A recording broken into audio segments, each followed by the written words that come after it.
Bienvenidos al Colegio Notarial de Andalucía, al Aula de Cultura, eh, esta tarde en el que tan meritorio es haber asistido a este acto, dada la tromba de agua que se ha producido aquí en Sevilla, totalmente poco habitual, pero nos ha tocado y la sala está razonablemente poblada de asistentes y tenemos seguramente más de los que estaban pensados por Zoom. Saludamos a los que nos están viendo a distancia.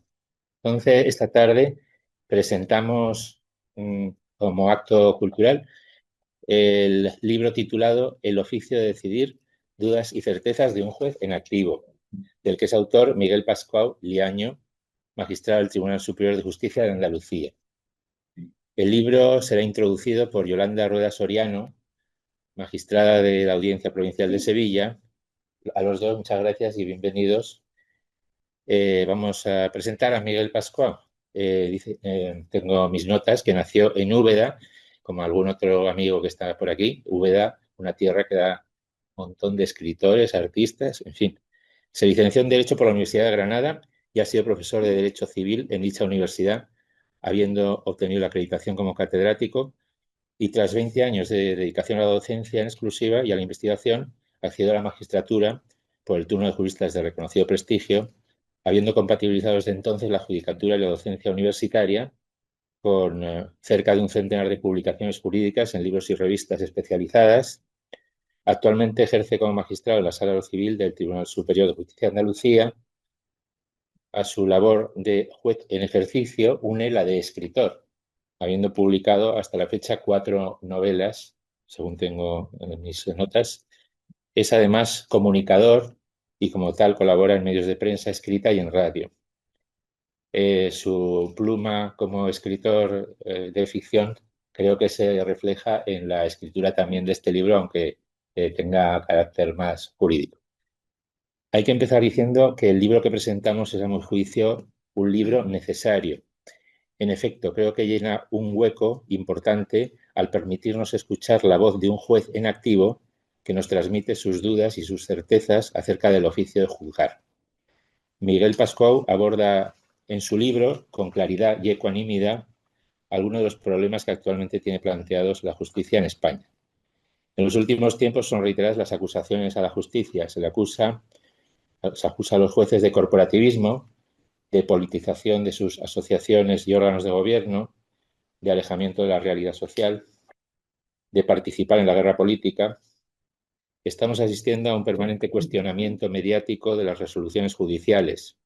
Hemos visto una movilización en la calle contra determinadas sentencias. Pienso en el caso de La Manada.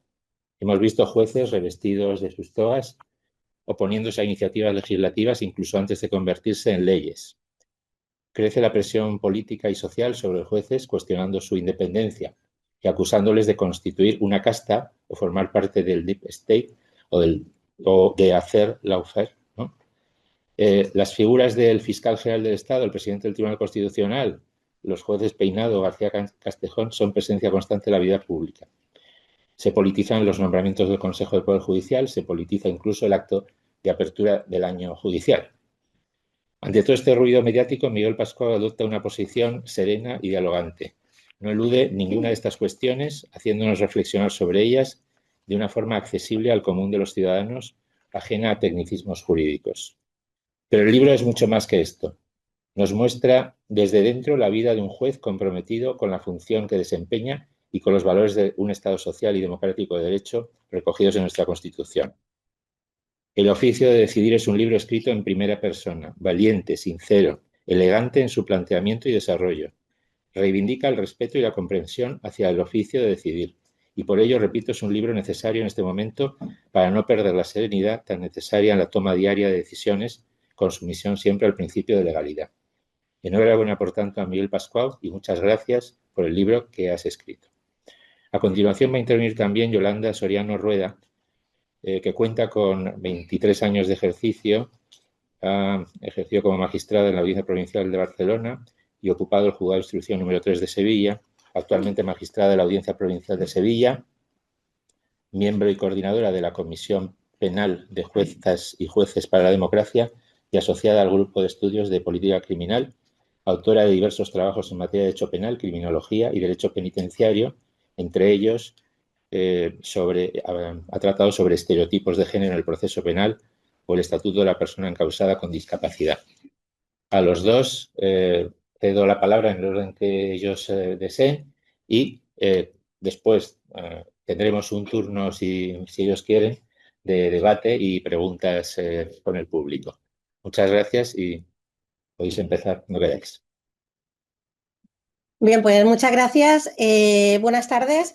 Luego dicen que Sevilla no sabe llover. Bueno, sabe llover porque la prueba es que podemos hacer este acto. Esta mañana estábamos todos diciendo a ver si podemos o no. Y bueno, para mí es un placer estar aquí en el Colegio Notarial de Andalucía y bueno, no puedo pedir más. Mi placer es máximo cuando se trata de presentar el libro de alguien a quien admiro mucho por cómo es, que queda perfectamente reflejado en el libro que presentamos hoy. Compartimos a un gran amigo, a José Manuel de Paul, que nos ha unido y convertido en amigos y por eso estoy enormemente agradecida. Este libro es, ante todo, una gran aportación al diálogo social sobre la función judicial, sobre el oficio de decidir. En un Estado democrático es fundamental acercar la justicia como servicio público que es a la ciudadanía, hacer accesible y comprensible al ciudadano el ejercicio de juzgar. Y es fundamental, entre otras razones, para generar confianza en el poder judicial, para fortalecer las instituciones y, en definitiva, para mejorar la calidad democrática. Es más necesario ahora que nunca, en un contexto, como se ha dicho, de debilidad institucional, de enorme crispación política y social, en el que tan entredicho están la justicia y los jueces, que se perciben por la ciudadanía como altamente politizados y que sienten que realmente los jueces estamos sirviendo intereses políticos, lo que genera una enorme desconfianza y desilusión. Pues bien, este libro contribuye a recuperar esa confianza social que día a día se desvanece en estos momentos tan convulsos y lo hace desde la experiencia y la práctica diaria de un juez honesto, muy honesto, y por eso es tan valioso.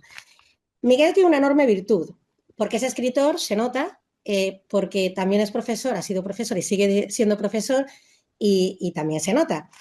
Y conforme vas leyendo el libro, es como si estuvieras con él, con un amigo, dialogando, conversando, tomando una caña o un café, lo que le convierte en un contador de su experiencia judicial fabuloso.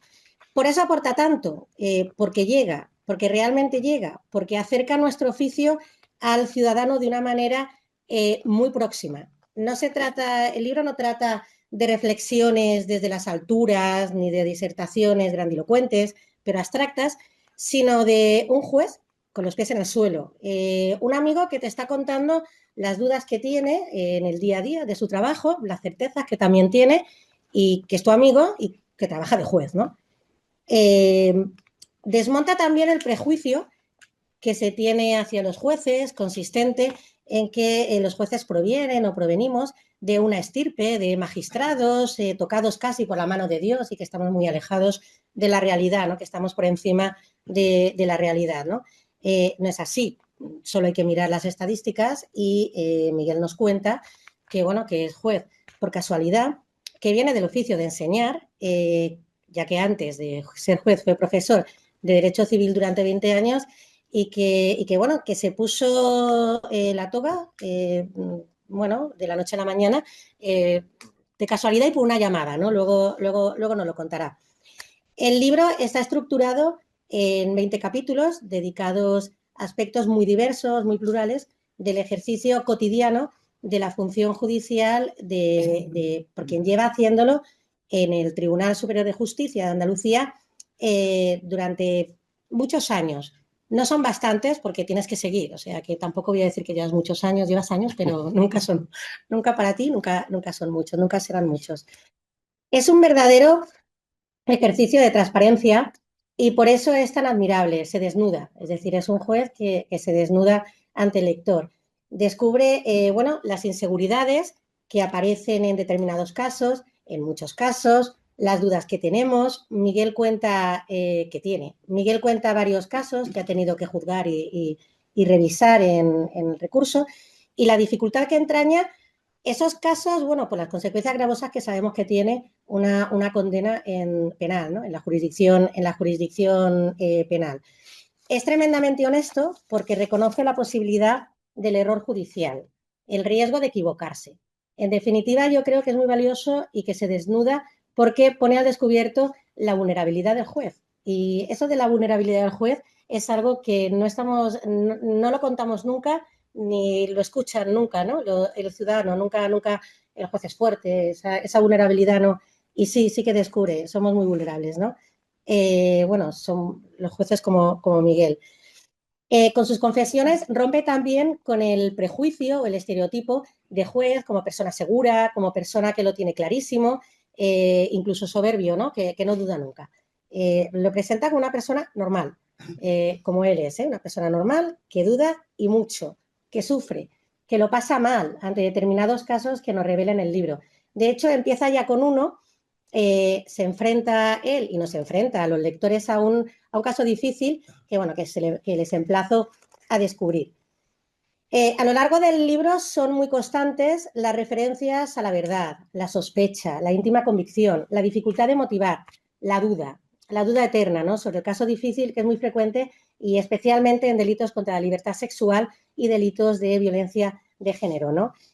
Son constantes. El libro también se podría llamar El oficio de dudar, ¿verdad? Muy bueno. Pero por otra parte, aunque es verdad que es constante la duda, porque es lo que siempre te persigue, ¿no? Paralelamente y por otra parte, lo bueno que tiene Miguel, lo que le hace un gran juez justo, es que siempre lo hace desde la óptica, nunca pierde la perspectiva de la presunción de inocencia.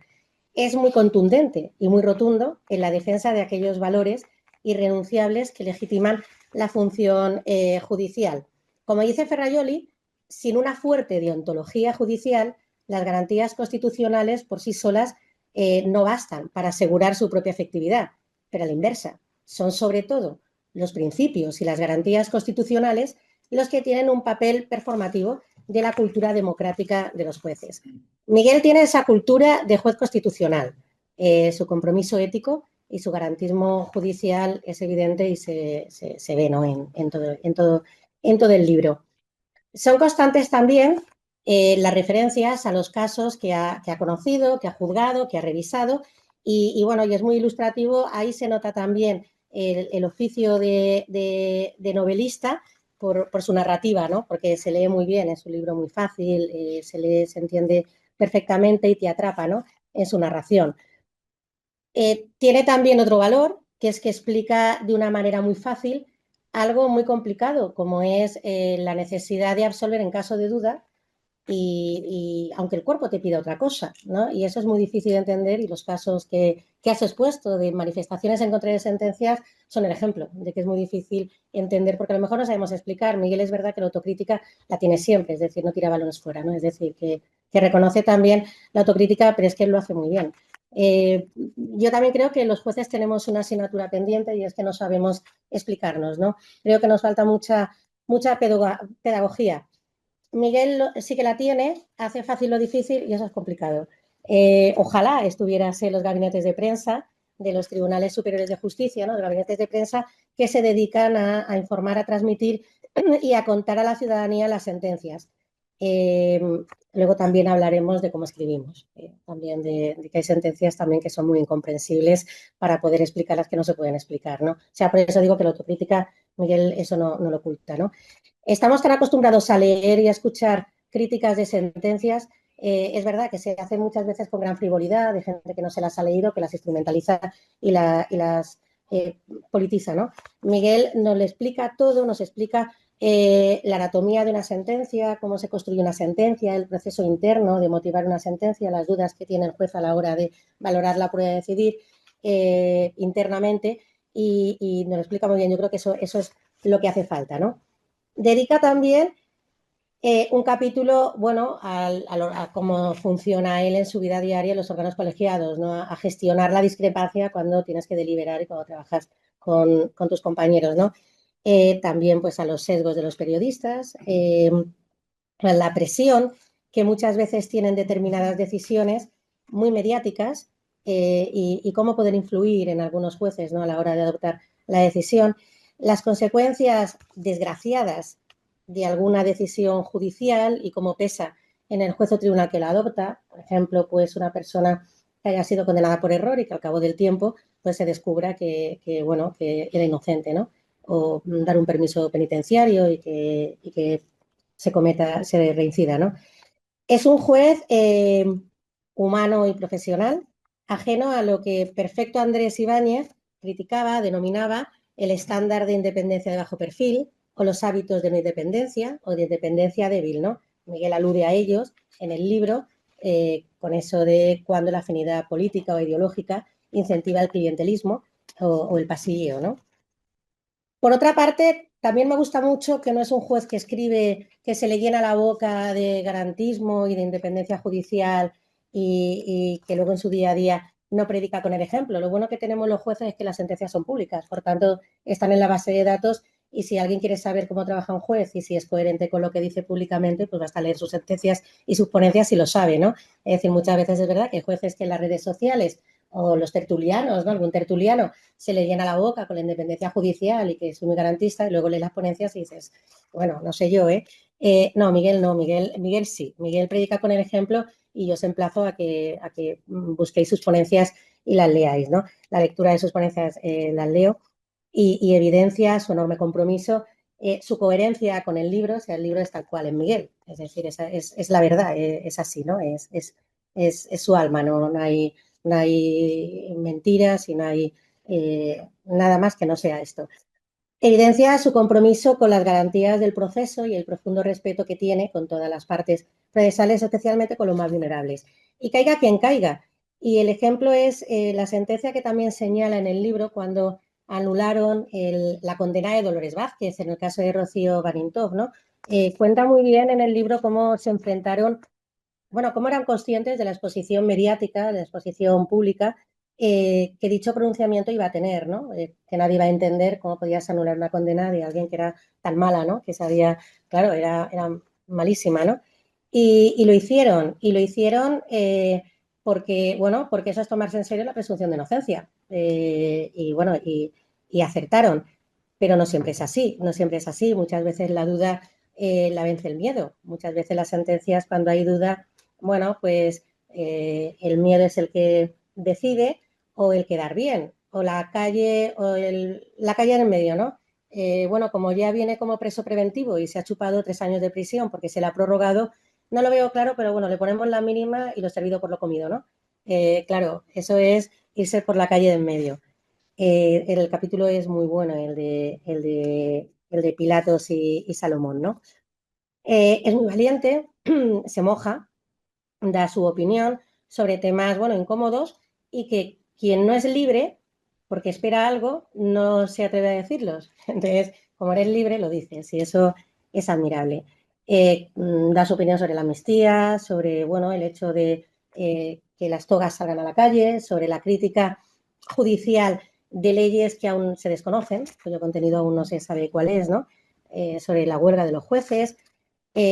Reflexiona también de un modo crítico sobre el modelo de acceso a la carrera judicial, reivindicando con un cierto pesimismo, bueno, pues un cambio que no sé si llegará, pero bueno, es obvio para adaptarse al perfil del juez que se espera en el siglo XXI, ¿no?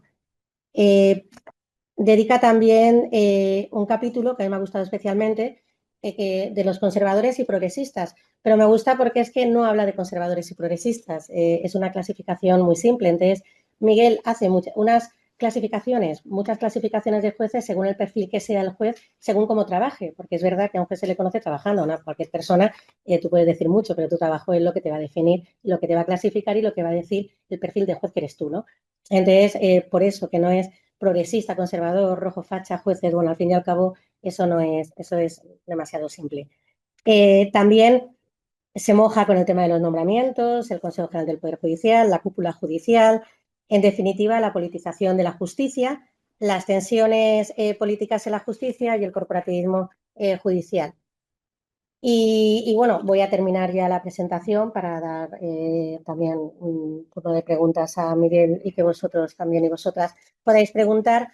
Pero por último, lo que a mí me ha emocionado mucho del libro, todo me ha emocionado, ¿no? La sinceridad, la valentía, la humanidad. Es que es muy buena gente y eso se ve, se palpa en el libro y a mí eso me emociona, ¿no? Ya no por las reflexiones que tenga, luego lo veremos sobre las penas de prisión y todo eso, ¿no? Dice mucho, bueno, la empatía, dice mucho de la empatía, que dedica un capítulo a los otros operadores jurídicos, ¿no? A los abogados, a los funcionarios de la oficina judicial, pero es muy buen juez y es muy buena gente porque con los años que lleva, que ya hemos quedado que no son muchos pero no demasiados, ¿no? Huye de las rutinas judiciales, del sesgo de repetición. Eh, Prefiere, de hecho, luego lo explicará un juez robot que un juez autómata, ¿no? De burócrata.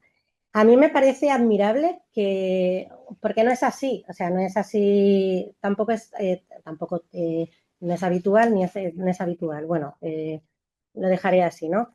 Pero me parece muy admirable que con el tiempo que lleva se reexamine continuamente, que tenga ese afán por hacer justicia de la buena, por conseguir la mejor decisión, por intentar no equivocarse, por intentar minimizar el error judicial, ¿no? Es decir, eso es admirable y eso no es algo que pase siempre. O sea, conocer a gente, compañeros o compañeras que llevan ya muchísimos años y que estén como el primer día con el miedo a equivocarse, ¿no? Que se lo tomen todo con tanto cuidado, que piensen tanto, que tengan ese proceso interno.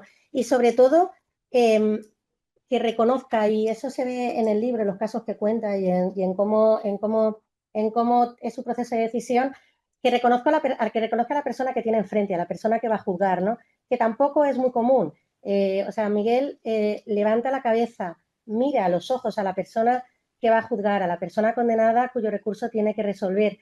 Y eso es muy bonito porque la reconoce como persona y eso es lo que hace ese reconocimiento, que esa persona reconozca al juez no como un ser superior e intocable, sino como una persona independiente e imparcial que va a dictar la mejor decisión y que va a hacer justicia.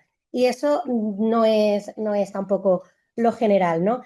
Todo eso es lo que proyecta el libro, es lo que proyecta el libro y es lo que a mí me emociona, que es un juez muy justo y, bueno, proyecta muchas dudas, pero proyecta también que tenemos un trabajo maravilloso. O sea, yo me leo el libro y es verdad, y me quedo con que tenemos un trabajo maravilloso. Enhorabuena, Miguel, por ser así. Y voy a empezar con una pregunta por esto último, ¿no? ¿Tú crees que alguien que no sea buena persona puede ser buen juez? Pregunta difícil, ¿eh? Pero bueno, no todo el mundo puede ser juez, pero claro. Eh, bueno, déjame que primero agradezca o haga algunos agradecimientos que no son rutinarios ni obligatorios, sino que son del corazón. Y quisiera concentrar ese agradecimiento en María José Navajas y Salva, que han hecho posible que Francisco haya hecho posible que venga Yolanda y que estemos aquí hoy en este día de lluvia. Ellos han sido los que han tenido la iniciativa.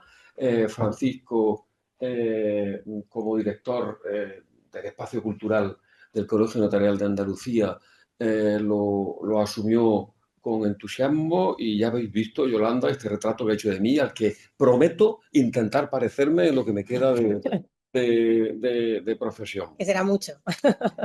De verdad que estoy muy agradecido, me siento muy bien y naturalmente os agradezco a todos los amigos y conocidos que habéis venido en este día, en esta tarde tan bonita, esta tarde tan bonita.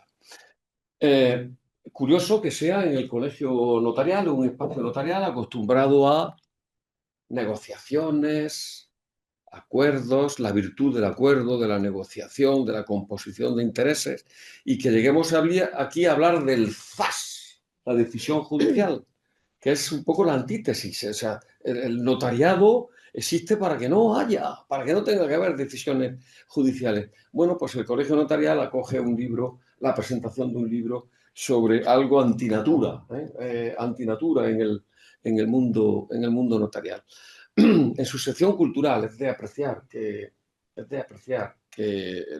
Colegio Notarial de Andalucía abra con este tesón y con esta fecundidad un diálogo social alrededor de temas que tienen que ver lateralmente con el derecho como algo poliédrico, con muchas caras, la cara notarial del acuerdo, de la composición, de la cláusula testamentaria o contractual, la cara del abogado, de estar pegado a los hechos y al interés de una persona que tiene un problema, y la cara judicial, quien tiene que, ¿no? Quien tiene que tomar una decisión siempre, bueno, siempre no, en los casos que merece la pena referir, es decir, los casos difíciles, siempre en un entorno de incertidumbre. Por eso tomo tu idea del oficio de dudar como título, me encanta, porque es que realmente la duda forma parte esencial, no contingente, esencial de una buena decisión en los casos difíciles. Forma parte esencial, la duda. Una decisión después de dudar siempre es mejor que una decisión precipitada, del que de entrada se considera que la duda es una debilidad. Eso sí que es antinatura. La decisión judicial vale porque está pensada, vale especialmente porque está pensada, construida en un sistema en el que es fundamental generar la duda. Para eso está el juicio. Para eso está el juicio. Sin juicio no hay decisión judicial. El juez decide siempre después de que dos personas hayan querido hacerle dudar. Dos personas, dos partes. Han querido convencerle de una cosa y de otra. Ponerte en estado de duda. Y al final tienes que decidir contra alguien que ha estado intentando convencerte de lo contrario. El juicio provoca duda y la duda forma parte esencial de una buena decisión judicial. Pero como estamos en un entorno de incertidumbre, es verdad que muchas veces pues resolvemos mal las dudas. Pero fijaos, este libro está dedicado a mis alumnos. Aquí tengo un alumno mío. Está dedicado a mis alumnos. Los alumnos que acaban la carrera y que les pregunto qué quieren hacer y me dicen, yo juez nunca lo haría, no, porque es que yo soy una persona muy dubitativa y lo pasaría mal. Digo yo, ven aquí, que eres tú. Son las personas como tú a las que yo quiero como jueces. No el de gatillo rápido, que tú sabes que hay compañeros que no soportan la duda, que les molesta. Les molesta que un abogado les haga un informe bueno que le saque de la idea que él tenía. Casi se enojan, ¿no? El juez de gatillo rápido. No, duda. La duda es esencial. Bueno, estaba así queriendo hablar porque no sé qué decirte de buenas personas y buenos jueces, ¿no? Yo creo que lo único que puedo decirte es que como punto de llegada mi respuesta sería no, no es posible. No es posible. Como punto de partida vamos a admitir que sí. Es decir, una buena persona puede empezar no siendo un buen juez porque se deje llevar por unas tendencias, por su propio sentido de bondad, de equidad, etcétera, y pueda empezar no siendo un buen juez.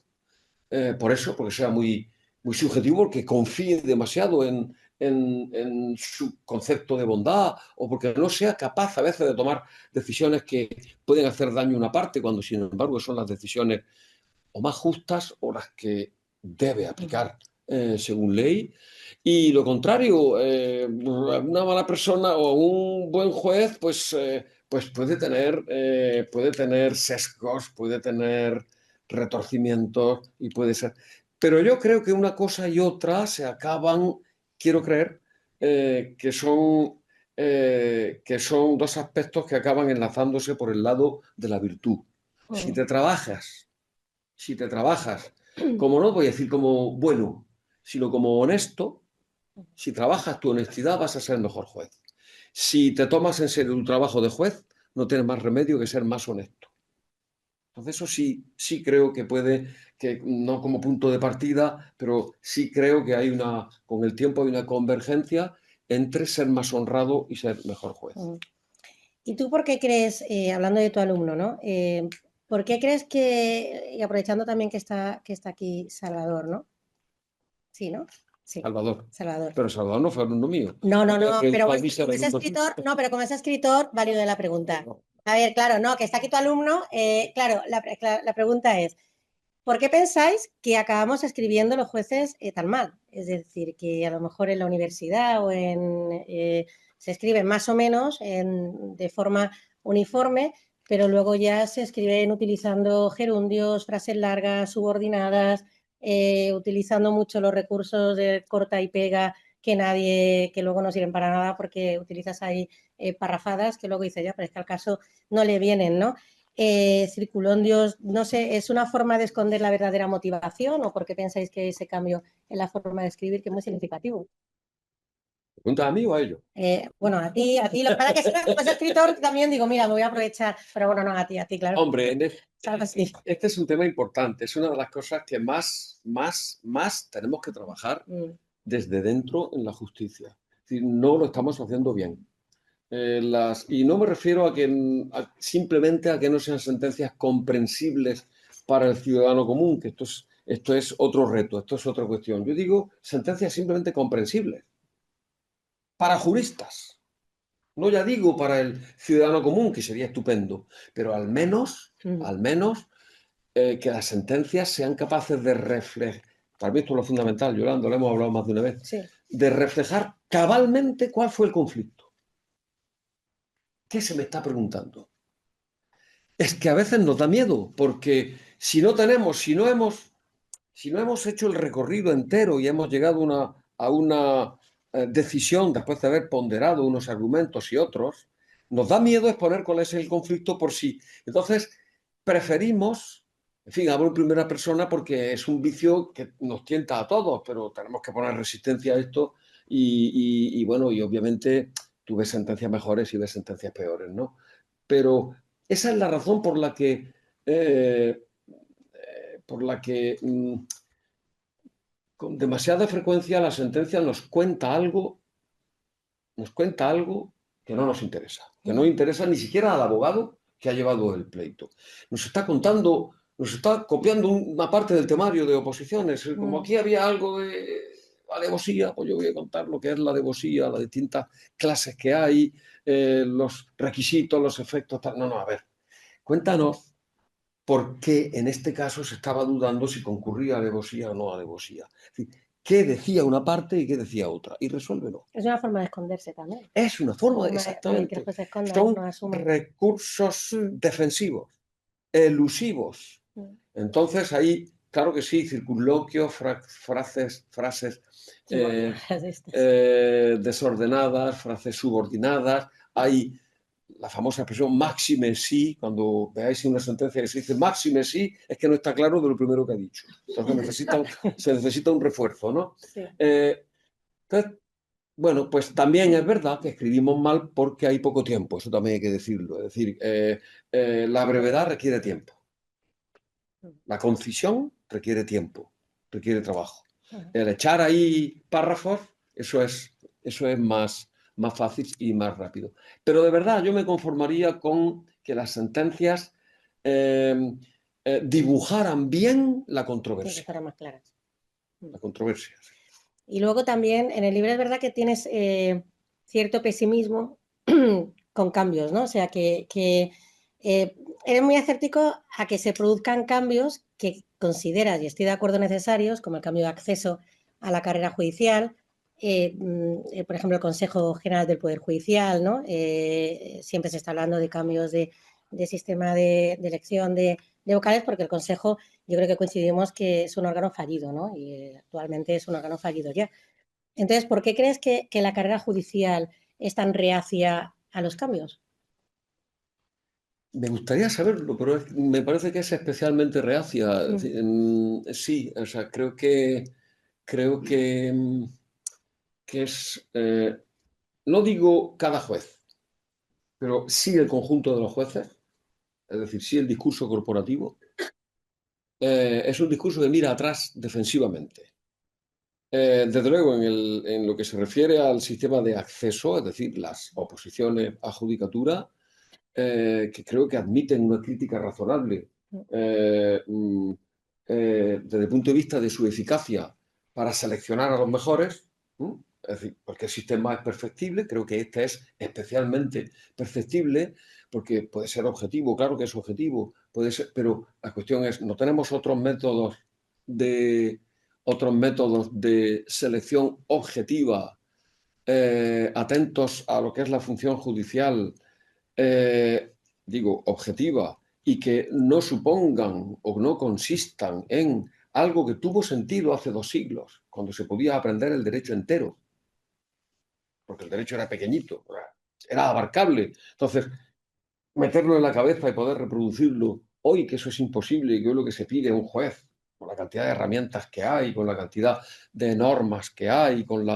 lo que se pide es saber navegar y gestionar el marasmo, o sea, el marasmo, no el marasmo, la complejidad del ordenamiento jurídico.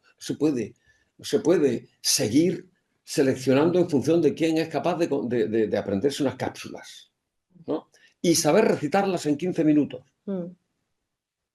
¿Por qué no por escrito? Con tranquilidad, de tiempo.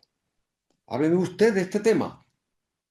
O sea, si no es que se pregunte ¿qué te parece el arte moderno? No, no se trata de seleccionar a jueces por banalidades. No, no, no, no. Háblame del usufructo, pero por escrito, con tiempo, con tranquilidad. No hace falta que te pongas nervioso y que tengas que salir recitando inmediatamente, ¿no? Y un dictamen. Resuélveme este problema. A ver cómo te enfrentas a este problema, ¿no? Que en todas las oposiciones, en todas las oposiciones de altos funcionarios o de cuerpos jurídicos del Estado, en todas hay dictámenes, menos en aquellos que aspiran al oficio de decidir. No tienen dictámenes. Sí, sí. ¿no? Entonces, ¿por qué es? Yo no lo sé, Yolanda, yo no lo sé. Creo que... Bueno, respecto de las oposiciones lo puedo entender, es un sesgo de corroboración. A mí esto me costó mucho trabajo, me fue muy difícil, hice el esfuerzo y aprobé. Ha sido una historia de éxito, luego tiendo a valorarlo. Tú me has oído decir, creo, que si durante 5 décadas se hubiese exigido para ser juez 4 días de ayuno, estoy seguro que los que aprobaron con ese sistema defenderían 4 días de ayuno. Eso te fortalece, eso es bueno. Es decir, es un seco de corroboración. Esto me ha costado trabajo y lo he conseguido. Obviamente es bueno, ¿no? Y yo no digo que sea malo, digo que es mejorable, ¿no? Y en cuanto a por ejemplo, ahora mismo tenemos el enorme reto de la transformación de juzgados a tribunales de instancia. Esto es algo que venimos pidiendo la gran mayoría desde hace mucho tiempo, porque racionaliza los recursos humanos que tenemos, permite una organización razonable, eficaz, acorde con lo que ocurre en otros países de nuestro entorno, no en todos, pero sí en Francia, Italia. No es el juzgado con el juez, sino el tribunal de instancia, etc. Y se viene en muchos documentos diciendo, y ahora se va a poner en marcha. Y hay una sensación de pesimismo, de escepticismo, de que esto es un disparate, esto tendríamos que estar. Evidentemente va a haber problemas, pero vamos con hambre a enfrentarnos a esos problemas. Vamos a ponernos nosotros en modo colaborativo para que en 2, 3 años, en 1 año y medio, 2 años, digamos, ¿cómo pudimos vivir sin tribunales de instancia y con juzgados? ¿no? Sí. No sé cuál es la razón. Sí, el sistema de acceso, claro, es lo que nos puede hacer que nos parezcamos muchos al juez robot, ¿no? Entonces, al que aludes también en tu libro. Claro, tú haces muchas referencias también a la inteligencia artificial, al juez robot. ¿Cómo crees que será la justicia dentro de, iba a decirte 50 años, pero es que 50 años es, ¿cómo será mañana? Porque, a ver, si es que a estos pasos, ¿no? ¿Crees que los jueces serán sustituidos por el juez robot? ¿Que el juez robot puede valorar las declaraciones testificales, si un testigo miente, si no? ¿Cómo lo ves? Pues yo creo que será muy diferente más diferente a lo que pensamos, que ya tenemos idea de que va a ser diferente, pero más de lo que pensamos y en poco tiempo. Y esto será o bien a las claras, por la cara A, o a las oscuras, por la cara B, sin que se diga. La inteligencia artificial va a incorporarse de una manera ineludible Totalmente. en todas y cada una de las labores o de los procesos del sistema judicial. Desde luego, en cuanto a la tramitación de procesos, eso de aquí a nada. De aquí a nada. De aquí a nada se va a agilizar enormemente, por cierto, con coste, digamos, social, en el sentido de que van a sobrar funcionarios. Van a sobrar funcionarios. De aquí a poco, los procesos de inteligencia artificial de conducción del procedimiento van a ser impecables. Pero en la labor propiamente judicial, yo no sé, Yolanda, qué piensas tú, pero yo creo que ya está, ya hay jueces, ya hay compañeros que les piden que les ayude a redactar, Sí. o ya no sé si incluso... Sentencias, a lo mejor igual con... ¿Perdón? Las sentencias también, algunas ya se están haciendo así. Claro, digo a redactar sentencias. Redactar sentencias. No sé si a decidir. Todavía eso a mí me parece que será muy marginal, ¿no? Que le planteen un problema y digan, me parece muy marginal eso, ¿no? Pero a mí me parece que lo que hay que hacer es abalanzarse hacia eso. No huir de eso, abalanzarse con lo que somos. Porque esta generación todavía podemos tener un sentido crítico frente a lo que viene. Hemos decantado estas generaciones analógicas, hemos decantado lo que vale en el sistema jurídico y en el sistema judicial. Sabemos de qué no podemos prescindir. Es la imagen del arca de Noé, ¿no? O sea, qué especies son imprescindibles y queremos salvar en el tsunami para que sigan funcionando con la necesaria adaptación.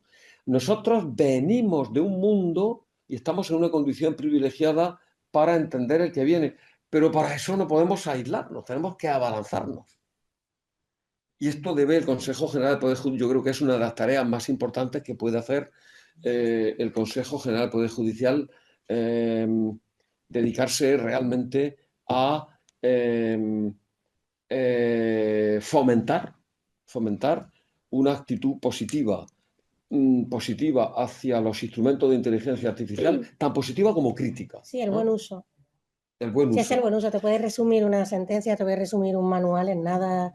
Te puede resumir, te puede ayudar a esclarecer una idea, te puede encontrar sentencias. Exacto, sí. Te puede hacer un informe jurídico. Te puede hacer un informe jurisprudencial estupendo. Entonces, yo me pongo nervioso cuando algún compañero dice, pero hombre, ¿cómo va una máquina a sustituir a un humano? Si no es que la va a sustituir, o la puede, mejor dicho, la puede sustituir. Y de hecho, estoy seguro de que en muy poco tiempo empresas van a someterse a un arbitraje automatizado.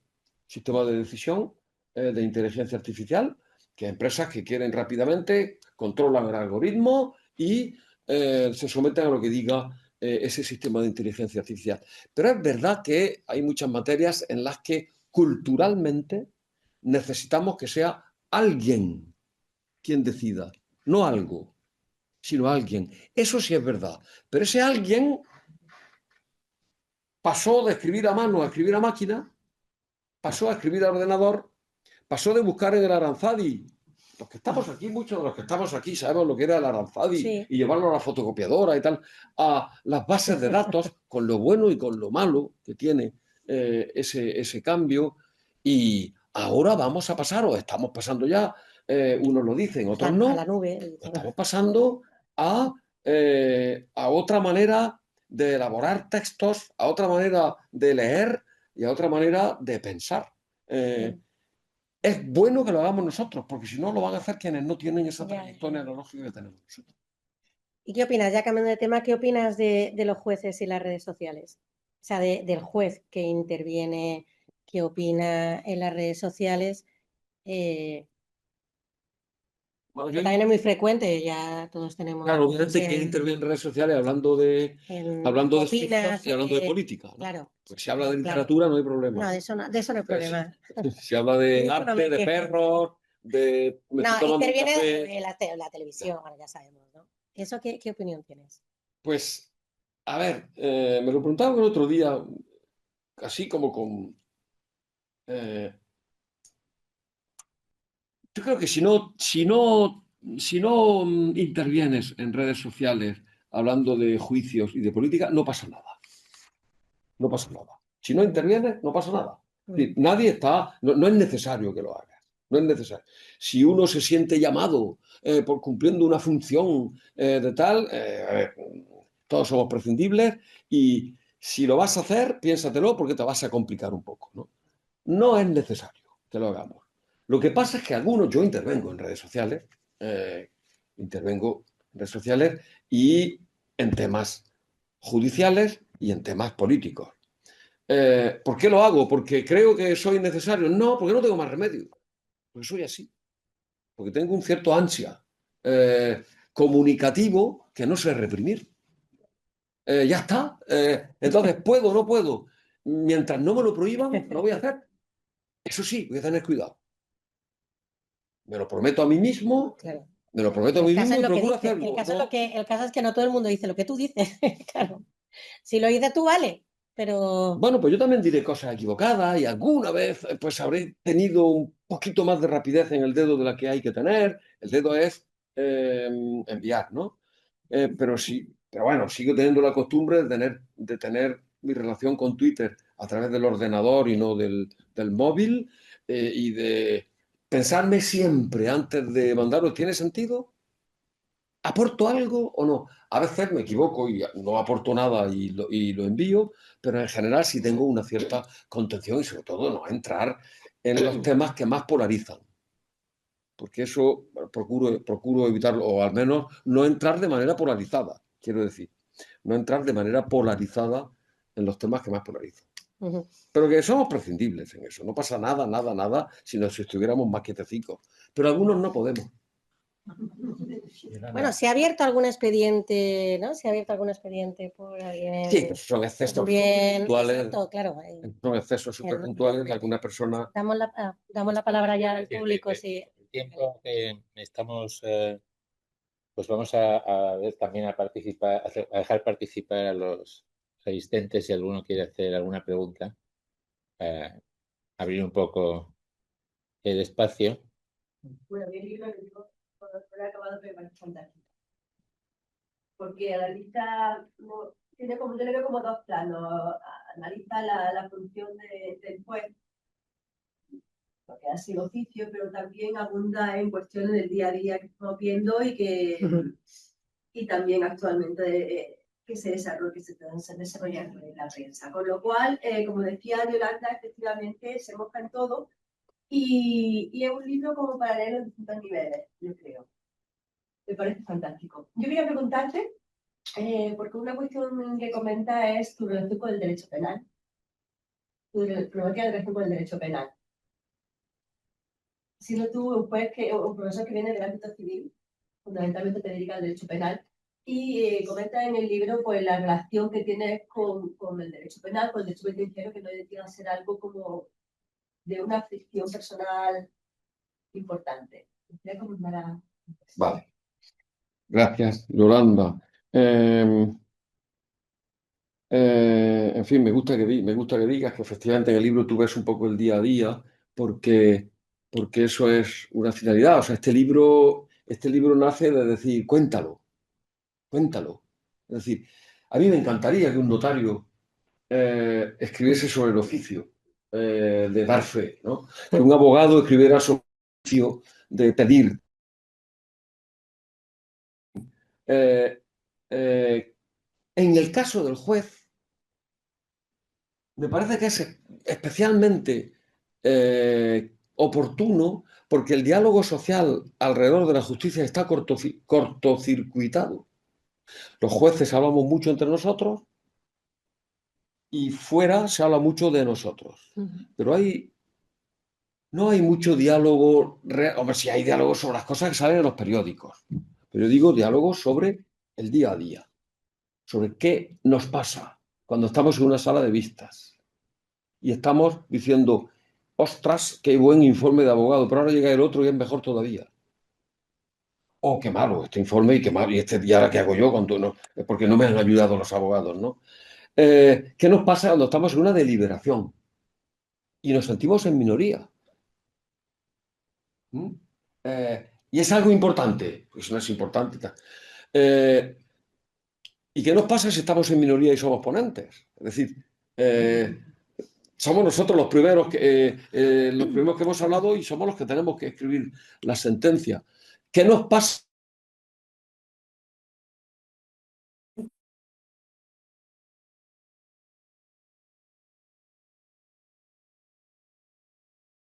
Por favor, que sea fácil. Sí, que no me complique. Que sea fácil, que se parezca a otro que ya tengo resuelto, conocido, en fin. Bueno, ¿qué nos pasa en el día a día? ¿Qué grandezas hay? No tanto qué grandes somos, sino qué grandeza hay en el sistema judicial, en ese sistema de equilibrio en el que para tomar una decisión interviene una multitud, desde el abogado que recibe al cliente y le dice qué desea, hasta pues ese diálogo entre abogados, esa reflexión del juez, ese diálogo entre jueces en las distintas instancias, esa jurisprudencia que es un...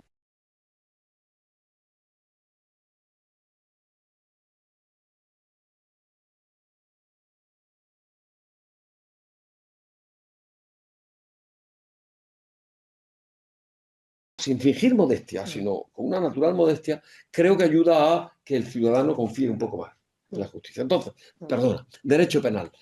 Pues el derecho penal, o sea, yo vengo efectivamente yo soy de formación civilista, yo fui profesor de Derecho Civil, y el derecho civil tiene una naturaleza líquida, flexible, que se mueve, que fluye, que tal.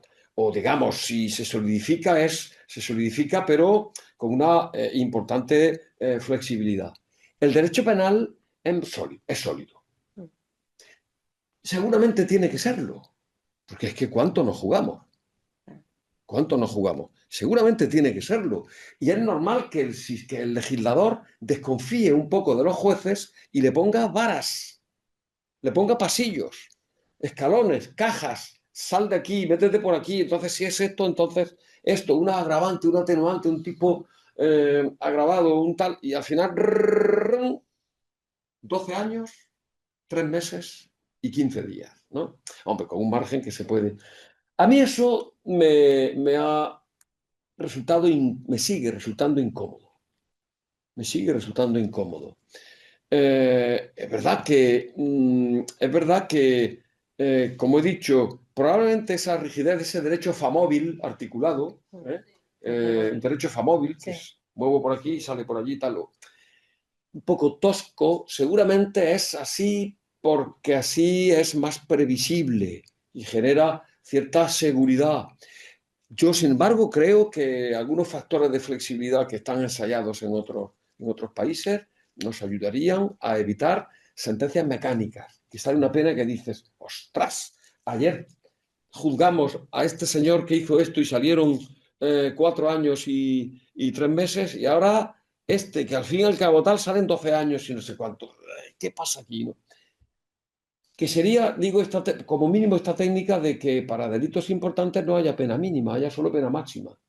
Y por debajo de la máxima tú eliges en función al máximo, sí, de todas las circunstancias, con una buena pieza decía en la presentación del libro en Madrid esta Manuela Carmena, que el derecho penal aplasta a la persona. Dijo esa expresión que me llamó la atención. Aplasta, no la tiene en cuenta. De acuerdo que no puede ser un derecho de autor, que tiene que ser el derecho penal tiene que juzgar hechos, no personas. Pero juzgado el hecho, seguramente tiene que tener más en cuenta toda la trayectoria, la biografía de la persona, sus condicionamientos, y eso intervenir en una fijación de pena que tiene un tope hasta 12 años, pero hacia abajo, no sé. Igual se podría plantear también hacer el juicio de la culpabilidad o no, y si es culpable, convocar una vista solo para ver qué pena se le pone. Como el jurado. Claro, a mí yo creo que sería ideal, ¿no? Es decir, únicamente aquí, si eres culpable y te condenamos, vale, ahora nos vemos en otro momento solo para ver qué pena es la más eficaz para ti, ¿no? O sea, la mejor pena para ti. Ese es el sistema francés. Para mí sería el sistema francés es el tribunal que condena en delitos importantes. El tribunal que condena dice, le ponemos una pena de hasta tanto.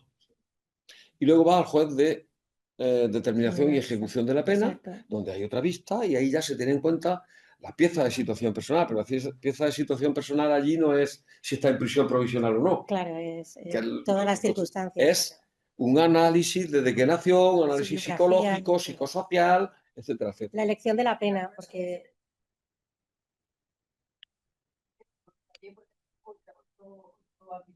muchísimo el tema de la doctora.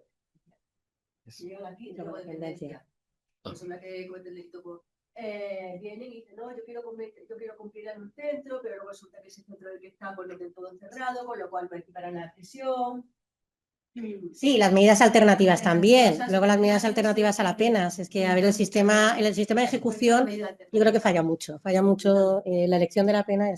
Yolanda es fiscal, se pasa la vida pidiendo castigo, ¿no? Ya sé que muchas veces que simplemente defendéis la ley. Es otro fiscal. José Manuel también es fiscal. José Manuel también es fiscal también. Y has hablado del corporativismo y en muchos foros de esto que yo voy sobre todo en Europa, se habla de que las cortes de apelación y las cortes, bueno, hablo de cortes, de tribunal, en Europa es corte de apelación y corte de casación, se conformen no solamente por jueces profesionales, sino también por miembros de otros colectivos, para que la decisión no sea siempre por jueces de ese colectivo, sino que se metan personal o profesional en activo de abogados, lo que sea, para evitar ese corporativismo. Eso se está hablando para que ese cerramiento, a veces que son solamente después de la corte de apelación, pueda entrar otro elemento que evite que se hable de ese corporativismo. Vamos, estas son conversaciones que tenemos muchas veces en los foros de cooperación internacional. Ya sé que me va a decir, no, es que por el tercer turno, por el cuarto turno, están entrando ya otros colectivos, pero no, me refiero al profesional en activo, para contrarrestar un poco eso que se está hablando del corporativismo de los jueces.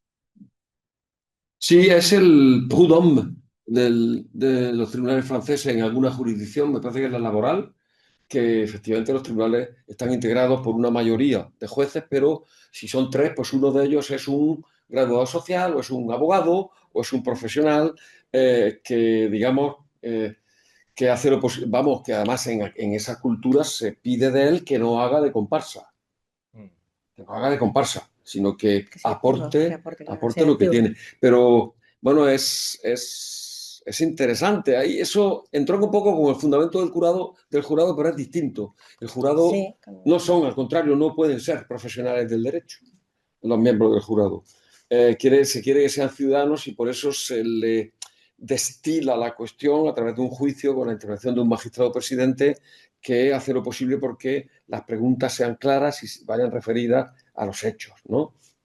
Y por tanto que no sea necesaria una cualificación jurídica. Pero una de sus, digamos, de las razones de la defensa del jurado es el incorporar un elemento no propiamente corporativo, ensimismado, rutinario, de mantener la tendencia, etcétera, en las decisiones. Pero, claro, lo que tú dices es diferente y es muy interesante, es profesionales que además no van a ser siempre el mismo, sino que... Salvador tenía una pregunta. Bueno, es más bien comentar, ¿no? Porque yo creo que, no sé si lo compartimos, creo que sí, que la figura del juez es absolutamente necesaria y en cierto modo intocable, ¿no? La figura del juez es como un trasunto de Dios, ¿no? Es la máxima garantía que tiene la sociedad civil, es lo máximo. Si eso se mueve, si eso se corrompe de alguna manera, se corrompe un poco todo el cuerpo civil también, ¿no? Digamos que es la salvaguarda, ¿no? En la figura del juez. Entonces, cuando comentabais la oscuridad del lenguaje jurídico y tal, yo creo que va en función de lo mismo, de reportar no la tinta de calamar, la oscuridad que sí, sino la autoridad, ¿no? Un lenguaje de autoridad, hermético, ¿no? Lleno de tecnicismo, de arcaísmo, un lenguaje propio y un recinto cerrado, ¿no? Que da autoridad, que sería lo mismo que la puesta en escena, que es como una liturgia, ¿no? La toga, el estrado, ¿no? Y luego en las oposiciones creo que parte de lo mismo, es la misma cuestión, ¿no? Es como un rito iniciático absurdo, porque va a entrar en la luz, va a entrar en el poder absoluto que es después, ¿no? En la autoridad absoluta. Cuanto más absurdo, más doloroso, el punto de vista, una gran dosis de sufrimiento, aprenderte de memoria con el absurdo añadido de que ser un tío prohibido, ¿no? Es que es incomprensible, absolutamente, ¿no? Pero sí tiene esa explicación de entrar en el máximo poder y esa sabor. ¿No? Eso que yo creo que es así y se apoya en esto. Primero me ha extrañado que digas que puede ser sustituido por inteligencia artificial, ¿no? Porque se perdería eso que la duda en la cual tú crees, ¿no? Y que es absolutamente necesaria, y porque la vida es duda, y todos somos dudas, afortunadamente, ¿no? Si no seríamos puro dogma y seríamos puro asesinos en potencia, permíteme que te lo diga así, por incompatibilidad y por dogmatismo, ¿no? Entonces, hay algo muy importante que es un factor humano, ¿no? Que es lo que se llama interpretar la ley, o lo que tú has llamado hace poco también, el Código Civil es líquido, es muy fluido, es jurídico, es interpretable, tal. ¿Cómo va a ser eso sustituido por el inteligencia artificial? Y luego lo que daña, y ya lo único que quería añadir, que para mí es una preocupación enorme, y creo que para todos nosotros, es el daño que se le hace a esa figura necesaria que colectivamente necesitamos, que es la del juez. La del juez justo, claro, la del juez justo. Que ni siquiera hay que ponerle adjetivo al juez, ningún atributo. El juez por definición es justo, o no es, o no es juez. Será un pelado, será un bastardo, ¿no? Pero no es juez. El juez, por definición, no necesita ningún atributo, igual que Dios, ¿no? Dios no necesita atributos, los tiene todos, ¿no? Implícito, ¿vale? Entonces, asistimos a lo que se llama una palabra que no me gusta nada, ¿no? Caso de Lofer, que simplemente es corrupción, es antiética, es corrupción judicial, pero de la peor, ¿no? Porque es a servicio de intereses civiles, políticos, de una parte, ¿no? Entonces, eso está dañando también a esa figura absolutamente necesaria.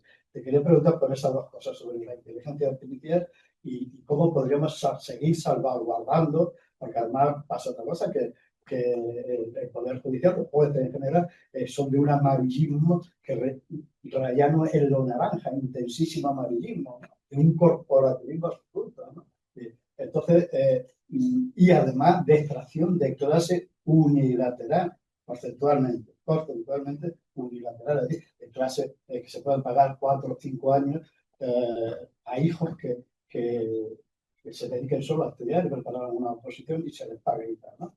Entonces, todo eso se junta y hay un peligro, una figura que está muy en peligro. Si encima se nos cruza con la inteligencia artificial, nos quedamos un poco huérfanos, ¿no? Pero entiendo lo que digo, porque es absolutamente necesario.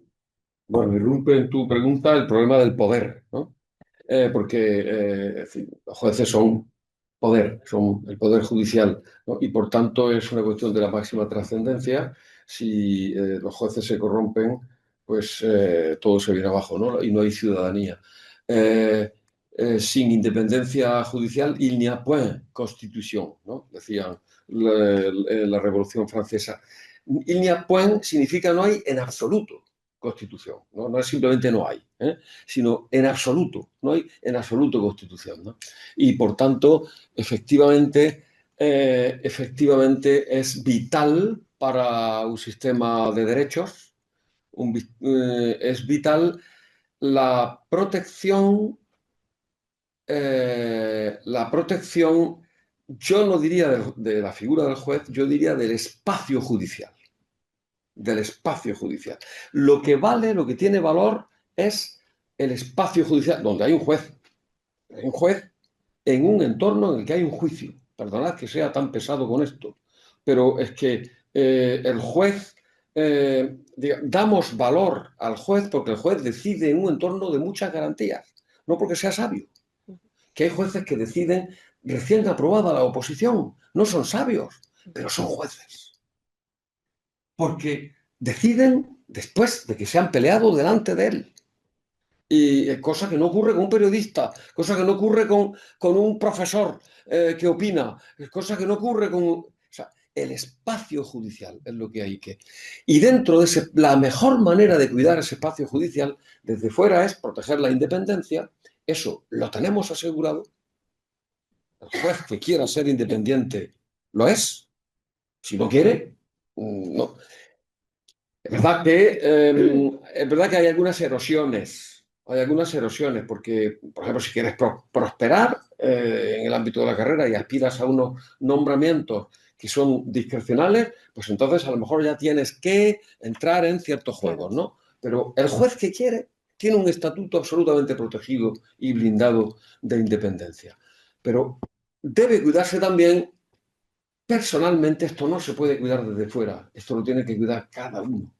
La imparcialidad. La independencia es un atributo de una institución, la justicia. La imparcialidad es un atributo de Yolanda. Yolanda es imparcial o no lo es. Lo es más o lo es menos. No los jueces, Yolanda. Y es Yolanda la que tiene cada mañana que decir, esto es muy difícil.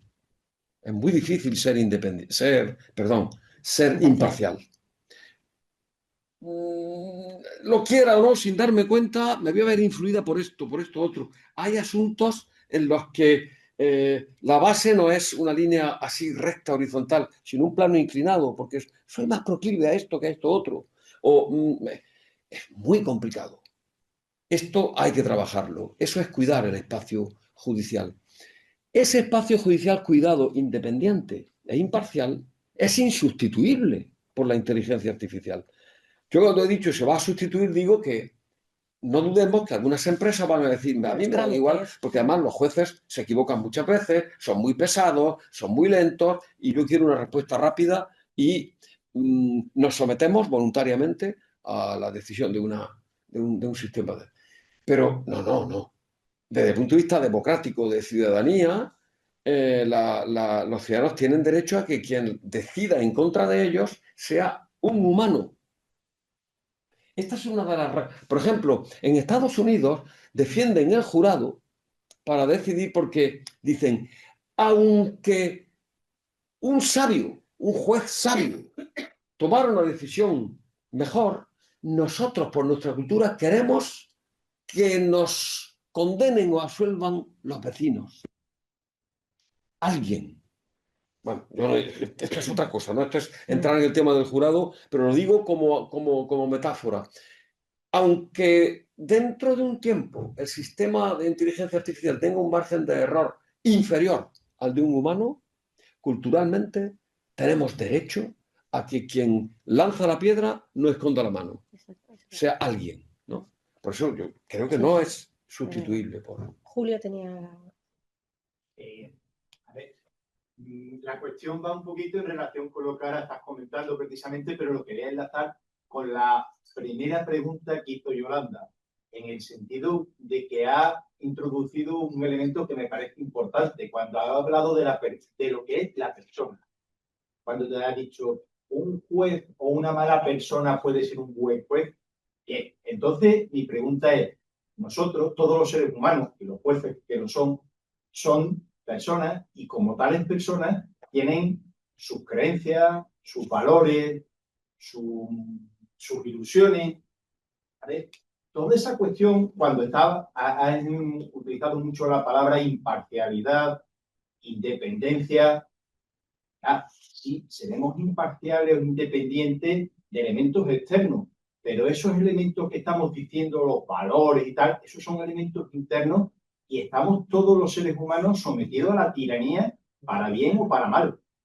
Entonces, cuando estamos queriendo hablar de esa imparcialidad y esa objetividad, evidentemente para aplicar la ley, pero el juez, ¿cómo crees que puede abstraerse de toda esa situación interna y que no le influya? Ya digo que no son los elementos externos, sino son los que nacen de dentro de nosotros mismos, pues por esa educación y esos valores que hemos adquirido desde pequeños.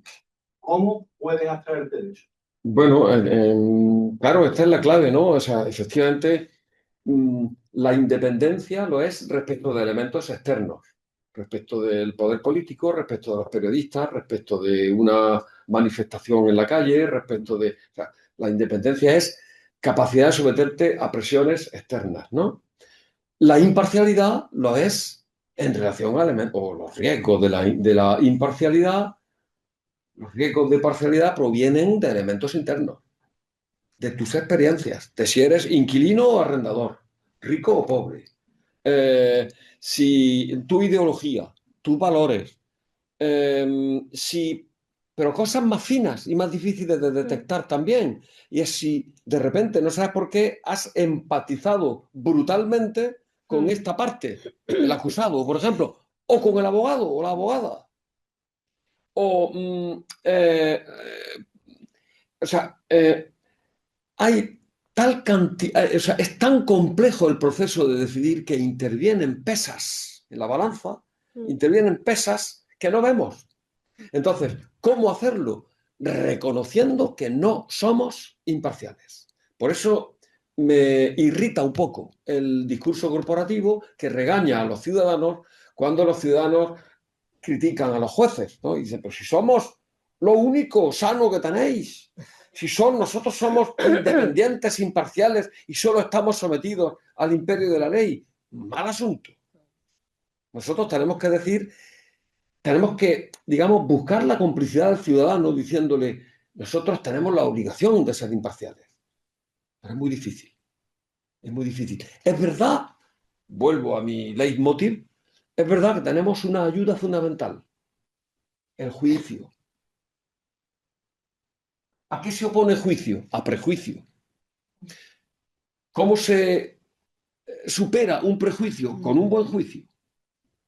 Con un buen juicio. No hay mejor medicina, mejor remedio contra los prejuicios, contra lo que de entrada tienes en la cabeza, que esos son los secos, esa es la tendencia que te puede hacer parcial, que un juicio en el que, con un sistema bien establecido de garantías, se establece una libre competencia para buscar la verdad y la razón, la verdad del caso y la mejor razón jurídica, ¿no? Perfecto, claro que no es, pero desde luego es una herramienta. Pero luego también está el tema de gestionar las emociones, ¿no? En muchos casos, y de si es bueno, en las sentencias se debe plasmar esas emociones. También es un debate que en el ámbito jurídico se hace, es decir, hasta qué punto la sentencia tiene que ser objetiva o puedes, bueno, desnudarte la sentencia y realmente poner sobre la mesa bueno, lo que has sentido, cómo lo has controlado, cómo lo has gestionado, porque es muy difícil lo que gestionar las emociones muchas veces. Sí, es interesante, por lo menos, pues, si no emociones puramente subjetivas, al menos yo creo que por honestidad, cuando se ha dudado, eso hay que decirlo. Y no hacer a veces lo contrario que vemos en algunas sentencias, y es que casi como que se machaca, o sea, se caricaturiza la posición, se simplifica demasiado la posición a la que no le vas a dar la razón, ¿no? Eso es deshonesto. Y los abogados se irritan, se enfadan. Vamos a ver, que no me has contestado a mi argumento principal, que no me has contestado, ¿no? Que me has contado un rollo, pero no me has...